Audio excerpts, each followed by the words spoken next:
Assalamu alaikum, Quran Weekly. I wanted to share with you an ayah and some insights from this ayah that belongs to Surah Al-Isra, the 17th surah. This is the 32nd ayah. وَلَا تَقْرَبُوا الزِّنَا إِنَّهُ كَانَ فَاحِشَةً وَسَاءَ سَبِيلًا.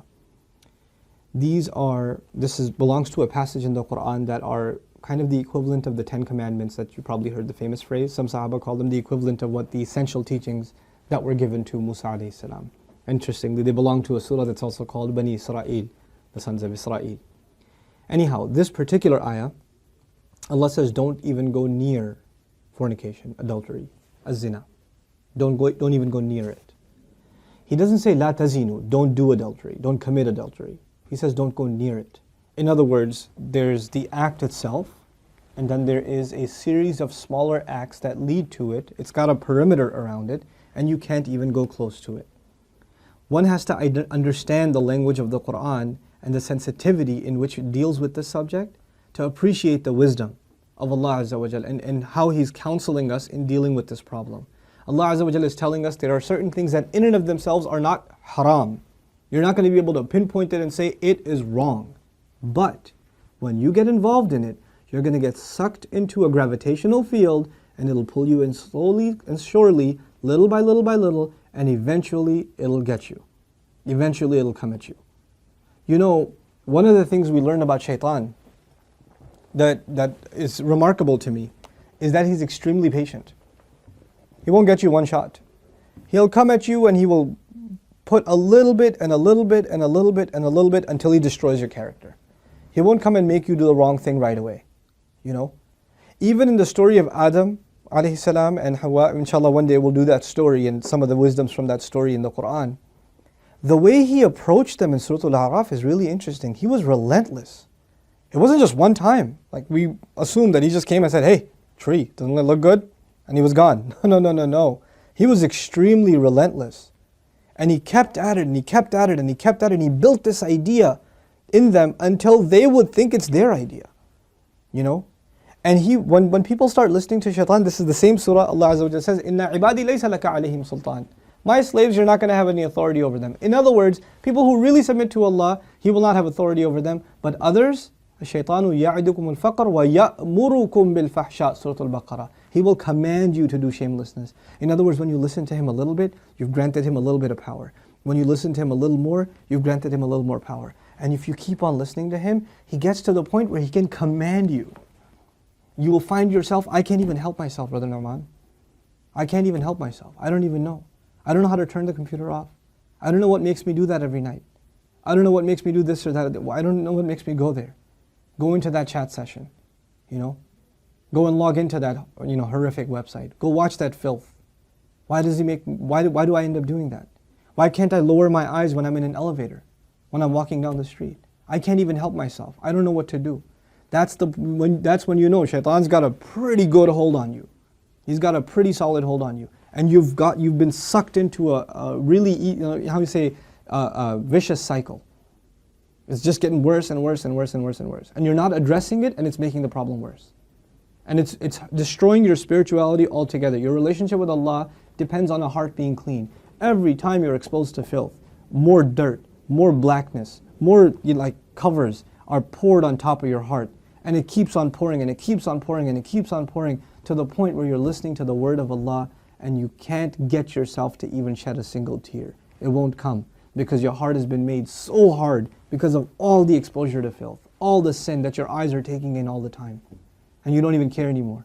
You know, a good heart, when it sees something inappropriate that doesn't coincide with the commandments of Allah, it is disturbed. It's not attracted, it's disturbed. It says, no, that's wrong. Immediately the conscience kicks in, the alarm goes off. But when you're at the point, when you're by yourself and you feel no guilt doing it, you just don't feel anything. You don't feel that it's wrong. The only thing before you stare at a sister, you look around like, is anybody else watching? And then you take a good look. That means the fear of Allah is completely gone. The only fear you have is that of the seen. There is no more fear of the unseen. What a horrible spiritual state to be in. Allah says, يَعْلَمُ خَائِنَةَ الْأَعْيُنِ وَمَا تُخْفِي الصُّدُورِ. He knows the stealing of the eyes, that little glance you caught.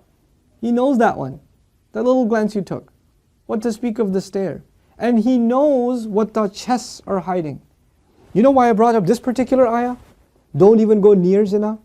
إِنَّهُ كَانَ فَاحِشَةً. It has always been considered a lewd, shameless, vulgar act. وَسَاءَ سَبِيلًا. And a horrible path. Allah describes it as a path. A horrible path. In other words, a path has steps. Right? A path is made up of steps. You have to identify which step you're in.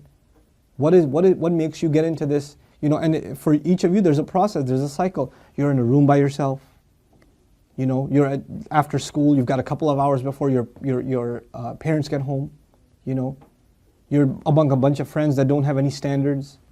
You have to identify what leads you to this sin every time, and you have to cut it in its tracks. You have to stop going down that path. وَسَاءَ سَبِيلًا. What's amazing to me about this ayah, where it's situated. Right after this ayah, Allah says, don't murder people. وَلَا تَقْتُلُوا النَّفْسَ الَّتِي حَرَّمَ اللَّهُ إِلَّا بِالْحَقِّ. Don't kill any person that innocent person essentially. Allah mentioned this crime first and murder second. Can you think of that? Like, we think of murder as this huge crime, right? But Allah says, when you violate the dignity of a human being, that's fahsha. Looking at a human being in that way is violating your own and their dignity. And when we kill a person, we have violated their physical, you know, their right to life. So there's the spiritual murder, fahsha, and there's the physical murder, qatl. There's two kinds of murder here. So Allah mentions the spiritual murder first. Our standards have gone so low. A movie comes out, you see a couple of trailers, you tell yourself, there's just one bad scene in it, it's okay. It's PG-13, it's not R. What used to be R 10 years ago is now PG-13. What used to be PG-13 is now PG. They put filthy scenes in everything now. And we don't even care about the spiritual price we're paying. It's affecting our prayer, it's affecting our dua, it's affecting our character. It's affecting our family life. It is. And we don't care. We just think, hey, that's life, bro, come on, live in the times. It's alright. That's just what it is now. What can you do? So many of you don't care what kinds of pictures you put up of yourselves on your Facebook pages. You know, I stopped going on Facebook for a reason. I don't say that Facebook is haram or whatever, but for me personally, I couldn't do it anymore. I just couldn't do it. You know, I stay in, you know, we'll put something up on our Bayina thing, like an announcement or this or that. But for socializing, just the things I saw were so disappointing. Like, how can you do that? You're Muslims. How can you post pictures like that? You know, have dignity for yourself. Have dignity for your family. Guard your gaze. You know, start with your eyes. The zina of the eyes, and everything else goes from there. Everything else goes from there. Inshallah ta'ala, I want to talk to you about this subject at length and do little small snippets and maybe portions from the Quran that deal with this subject. But the last thing I'll tell you today, inshallah ta'ala at least, is something about the word fahisha, which I'm translating as shamelessness or lewdness or vulgarity. The Arabic language has roots that are close to each other. Wahish and fahish. Wahish actually means wild animal. Fahish means someone who acts like a wild animal. Shamelessness is described as behavior close to animal behavior. Allah has dignified us as human beings. The punishment of Adam alayhi salam was his clothes were removed. Our mothers and our fathers' clothes were removed. That was a punishment from Allah. And immediately they recognized that they need to cover themselves. They didn't learn to cover themselves from a society. It wasn't society that taught them to be shameless. You know, nowadays your anthropology professor will tell you, you know, it's society that makes us dress in clothes. You know, it's a sociological thing. We learn to dress and cover ourselves over history, but naturally we're just supposed to be the way we are, like all other animals. Adam alayhi salam didn't learn anything from any society. He was given a consciousness, and the moment his clothes were removed, he's trying to cover himself. Our mother's trying to cover herself. We are supposed to be a people that guard ourselves with covering, and we dignify others by not looking at them. Even if they don't have dignity for themselves, we should have dignity for them and not look. Because they are in the end a creation of Allah. Even if they're a disappointing creation of Allah, they are a creation of Allah. And we have more respect for ourselves and for humanity in general, to not look at it as animals look at other animals. May Allah Azza wa Jal make us spiritually healthy and alleviate us from this growing and ever increasing spiritual problem, and that is of not being able to lower our eyes. And may Allah not allow us to be in company and in situations and involved in activities that lead us more and more towards this horrible, horrible path. May Allah Azza wa Jal clean our way or ease our way to a purer and healthier spiritual life. Barakallahu li wa lakum. Wassalamu alaikum, Quran Weekly. Assalamu alaikum, Quran Weekly. The Prophet ﷺ told us, "Ad-dallu ala al-khayr kafa'ilihi." The one who points to something good gets the same reward as the one who did the good itself. Do me a favor and do all of yourselves a favor and share in the goodness if you benefited from these talks and these videos. Make it a point to share them with friends and family and get the word out. This is such an awesome project. I really, really appreciate the effort Quran Weekly folks have made. And I pray that Allah blesses them even more and brings even more and more good from them.